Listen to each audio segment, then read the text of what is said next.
Students, what are the key skills that a student or the candidate is required to demonstrate in order to produce the answer to exam question and in order to have the highest possible grades in exam?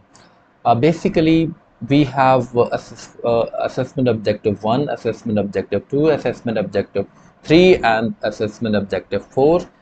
These are the assessment objectives. The Cambridge has set some objectives, and that objective shows that the students or the candidate must have they have to demonstrate these skills in the responses that they produce to their exam questions in order to achieve the highest grades and even the A star and even distinction. So what are the key skills? Number one, assessment objective one. This means that student or the candidate, in order to produce the exam question, they have to, in their responses, show that they are able to recall, recover the knowledge that is, and they are able to select it, and they are able to communicate that knowledge in order to accurately address the question and all this. Now, assessment objective 1, as you can see here, this involves recall. This means I can try to explain it to you. Basically what happens there, for example, a candidate is going to uh, write the answer to 7-mark question, and in order to for example, the question is, why was Bengal partitioned in 1905? In order to produce answer to this question, a student is able to, or the candidate is able to recall 7 reasons. But the ideal condition is that the candidate is only required to supply 3 reasons to produce the answer. So this means that the candidate would select number one, the candidate, what does the candidate do? The candidate would recover 7 or 8 or 10 reasons from the memory, from the knowledge that she has learned from the books. Okay, this is step one. Second step is that the candidate is going to select the 3 best reasons that should be used to produce the answer. Okay, this is the second step. Now the third step is that the candidate is going to put them in order. For example, what reason the candidate would write in first paragraph, and which reason she would write in the second and third. Okay, so third is basically to arrange or the put the reasons in order, and the fourth one is basically the student is going to use it.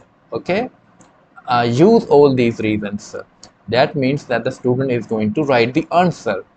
So that means that there are 4 stages here, 4 steps. Recall the knowledge, select out of that knowledge, and then use it, or put it in order, and then use it. And that means the student is going to explain, provide one reason, for example, provide it with evidence and explanation. So this shows that the candidate is going to write the answer that accurately addresses the question. Now coming to assessment objective 2, they are very important as well, because they are going to use to produce answer to 10 or 14 mark question, mainly in history paper 1. Demonstrate an understanding of the past through explanation, interpretation, analysis, and evaluation of key concepts: causation, consequence, continuity, change, and significance within an historical context. What does this all mean? This means that the student is going to show the understanding of key concepts. Key concept means, for example, what was the doctrine of lapse? What was the Friday movement? For example, so, and the student is going to highlight the understanding of these concepts uh, for 4 mark question. The causation means that the student is going to show the understanding of the causes of historical events. For example, the War of Independence represents an historical event, and the student is going to show the understanding of the causes. For example, the political causes, economic causes, political, economic, religious, cultural, and all this. Okay, and then the consequence means that what the War of Independence, for example, in this case, what were the consequences of the War of Independence? For example, it led on to um, the abolition of the English East India Company.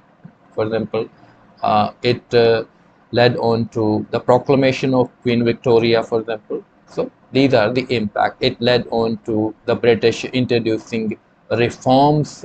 For example, they started thinking, considering taking Indians in legislative council. So all this was for example, the consequence, or even the wars, the events that followed immediately by the war.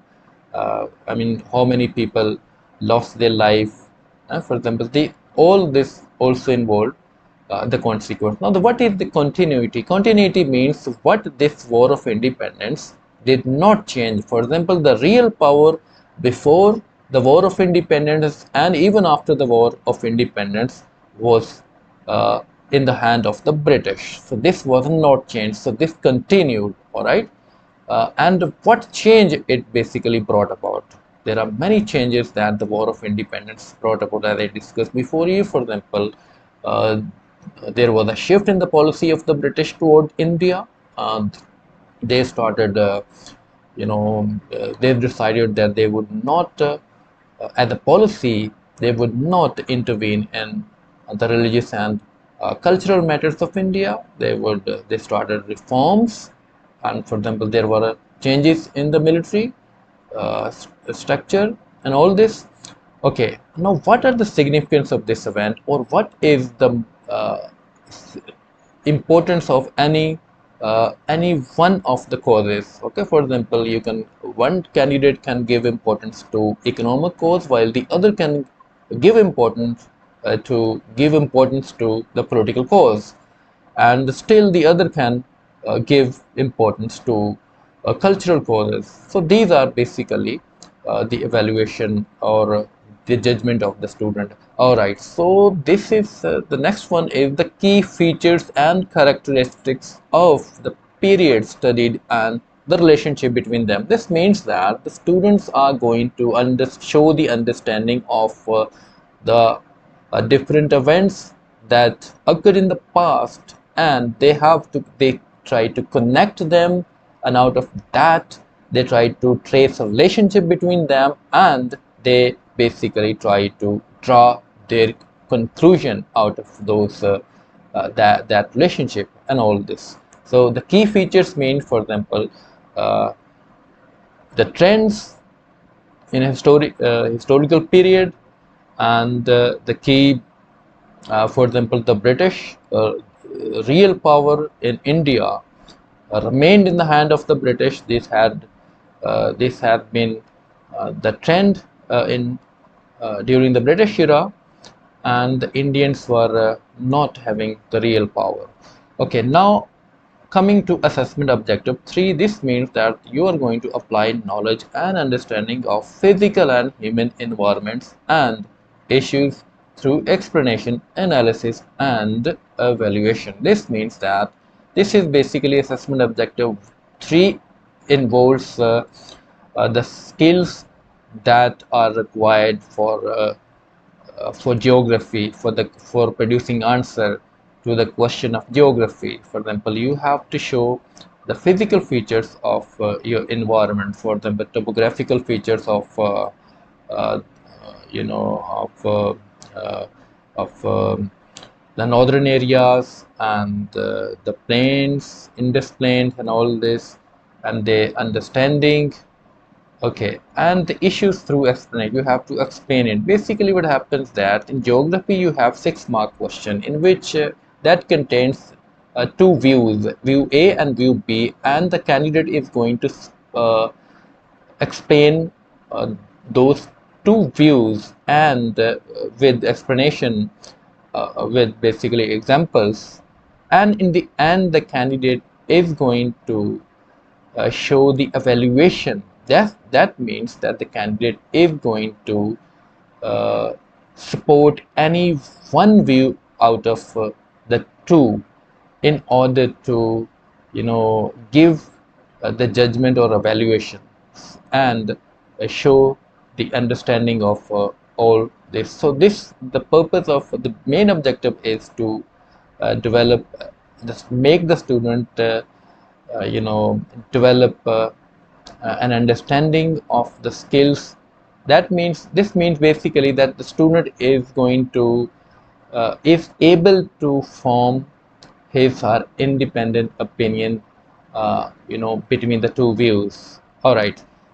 So this is much about the 6 mark question in geography. Okay. Okay, now evaluation here means that the student, the candidate in the end is going to write an evaluation. This means that the candidate is going to give importance to any one of the two views, and she is going to give reason for that. This is the evaluation. All right, now the assessment objective 4.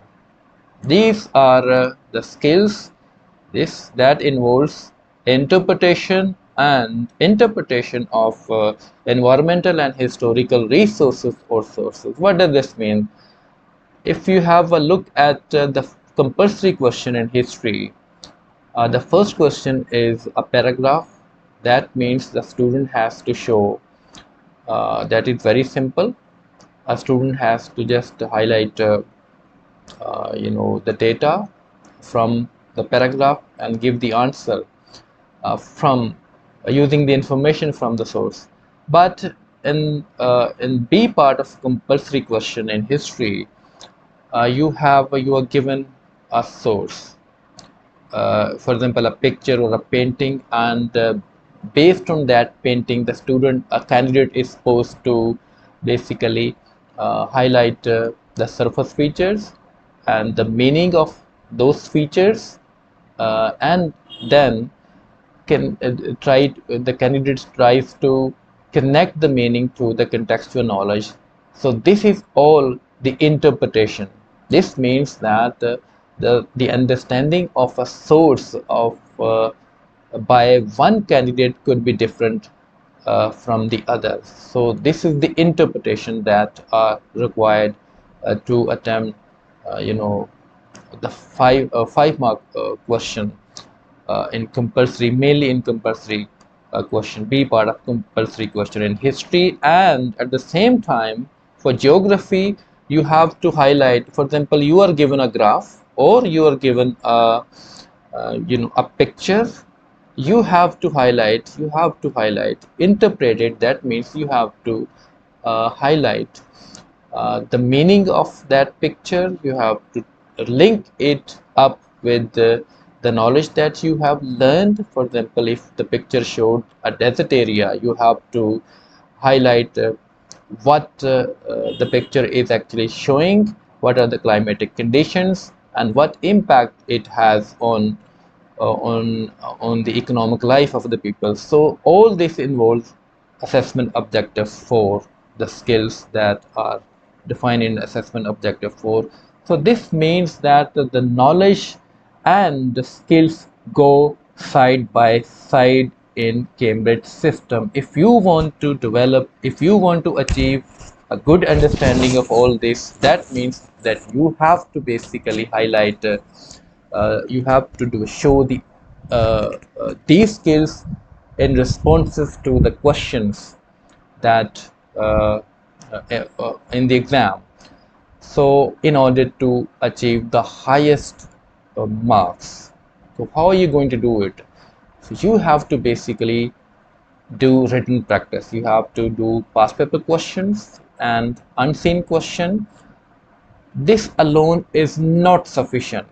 What does this mean? This means that after writing answer, you have to have those answers marked by a teacher that who basically marks strictly in with line with the mark scheme.